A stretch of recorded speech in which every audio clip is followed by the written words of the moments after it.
اپنی زندگی میں اللہ کی مدد کی طرف بڑھیں، مالک کی مدد کا حصول اختیار کرنے کی کوشش کریں، اللہ کے ساتھ اپنے آپ کو جوڑیں۔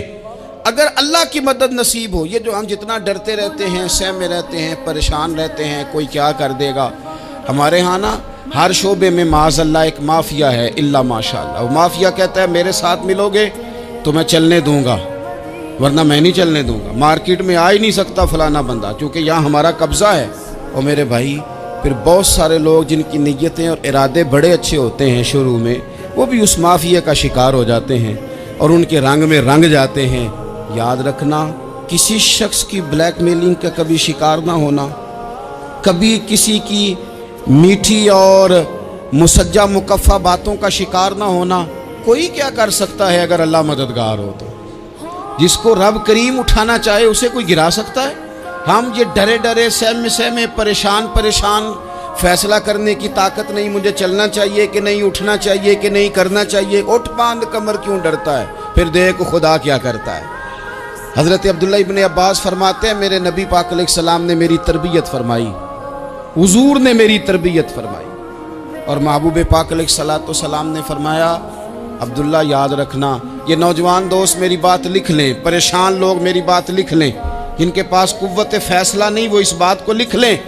حضرت عبداللہ ابن عباس فرماتے ہیں میرے نبی پاک علیہ السلام نے مجھ سے فرمایا تھا عبداللہ سن، اگر ساری دنیا مل کے تیرا کوئی نفع کرنا چاہے کر نہیں سکتی جب تک میرے رب کی رضا نہ ہو، اور فرمایا ساری دنیا مل کے تیرا کچھ بگاڑنا چاہے تو عبداللہ بگاڑ نہیں سکتی جب تک رب کریم کی حکمت کا تقاضا نہ ہو۔ لوگوں سے ڈرنا، لوگوں کی طرف دیکھنا، ماحول دیکھ کے اپنے راہ کا تعین کرنا، ہر بندے کے خیالات کے مطابق ڈھلنے کی کوشش کرنا، فلانا نہ ناراض ہو جائے، فلانا نہ ناراض ہو جائے، وہ جس نے ہونا ہو جائے، بس رب رسول ناراض نہ ہو۔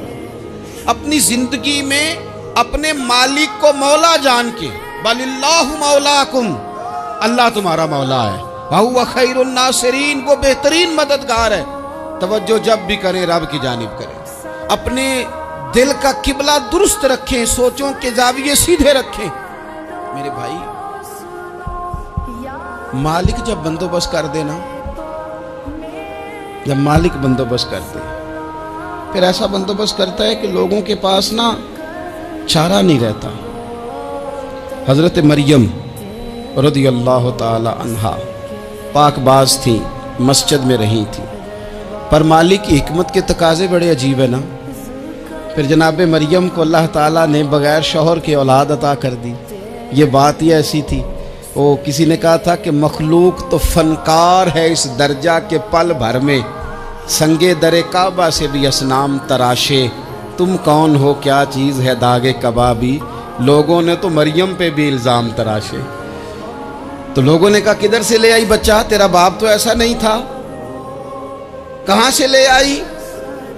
اللہ کرے میں آپ کو سمجھا سکوں، ذرا اپنے آپ کو وہاں کھڑا کریں کہ ایک پاک باز عورت، پاک باپ کی بیٹی، طیب ماں کی بیٹی، اور اللہ کے گھر میں پرورش پانے والی خاتون، ایک وہ وقت اور ایک یہ وقت کہ اس عورت کو کٹہرے میں کھڑا کر کے پوچھا جا رہا ہے کہ معاذ اللہ تیری گود میں بچہ جائز نہیں ہے، کہاں سے لائی ہے؟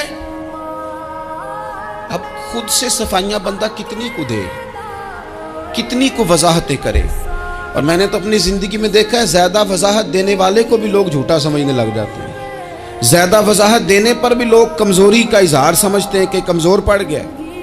آپ صلح کی کوشش کرتے ہیں، سامنے والا بزدل سمجھ لیتا ہے، زیادہ وضاحتیں بھی کمزور کر دیتی ہیں۔ اب حضرت مریم کو کٹہرے میں کھڑا کر کے کہا بچہ کس کا ہے؟ تو پھر خدا بندوبست جب کرے، اللہ جب مددگار ہو، تو پھر حضرت مریم کی گواہی درختوں سے نہیں دلوائی، اس نے پتوں سے نہیں دلوائی، پھر فرشتے نہیں بھیجے۔ حضرت مریم کہنے لگی مجھ سے نہ پوچھو، وہ جو پنگوڑے میں ہے اسی سے پوچھ لو، ان سے پوچھو نا، وہ کون ہے پوچھ لو، ان سے کر لو سوال۔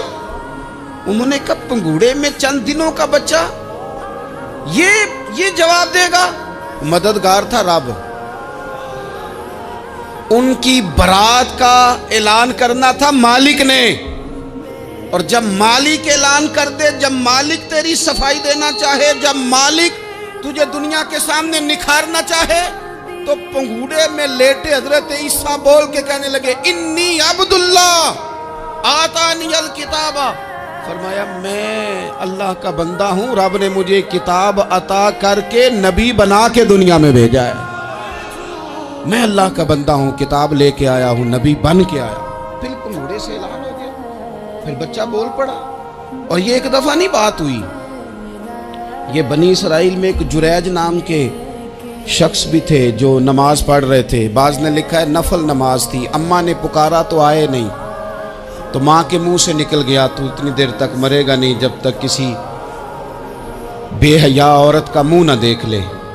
تو وہ عبادت گزار تھے، لیکن لوگوں نے ان کی عبادت، ریاضت، پرہیزگاری کو نہیں دیکھا، بس ایک عورت کو بھیج کے الزام لگوا دیا۔ وہ عورت آیا جایا کرتی تھی، اب آ جاتی ہیں عورتیں، مسئلہ پوچھنے کی نیت سے بھی آ جاتی ہیں۔ ماحول میں کچھ جگہ ایسی بھی ہیں جہاں عورتیں دم کرانے کے بہانے آ جاتی ہیں۔ وہ خاتون آتی جاتی تھی اس خانقاہ پہ، آستانے پہ، یہ بخاری میں موجود ہے، پھر اس نے کہا میری گود میں جو بچہ ہے یہ انہی کا ہے۔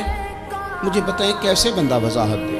حالات خراب ہو گئے، لوگ کٹیا جلانے لگے، ماحول اور طرح کا بن گیا۔ میرے نبی پاک علیہ الصلوۃ والسلام فرماتے ہیں پھر اس رب کے بندے نے کہا مالک تو کریم ہے، تیری مشیت کا تقاضا آیا جو میری ماں نے جملے بولے تھے، پر اب میں وضاحت دینے کے قابل نہیں رہا، اب تو ہی کرم کرے گا تو دروازہ کھلے گا۔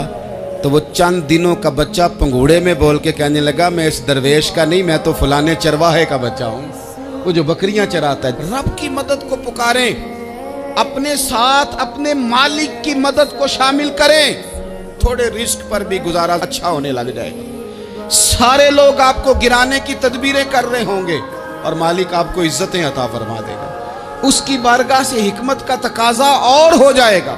ہم نے ساری زندگی لوگوں کو راضی کرنے میں گزار دی، ساری زندگی بڑھاپا آ گیا بچوں کو پالتے، اور بچوں نے آخری عمر میں کہہ دیا ابا اگر کوئی ڈھب کا کام کر لیتے تو آج ہمارے دن بھی پھر نہ جاتے۔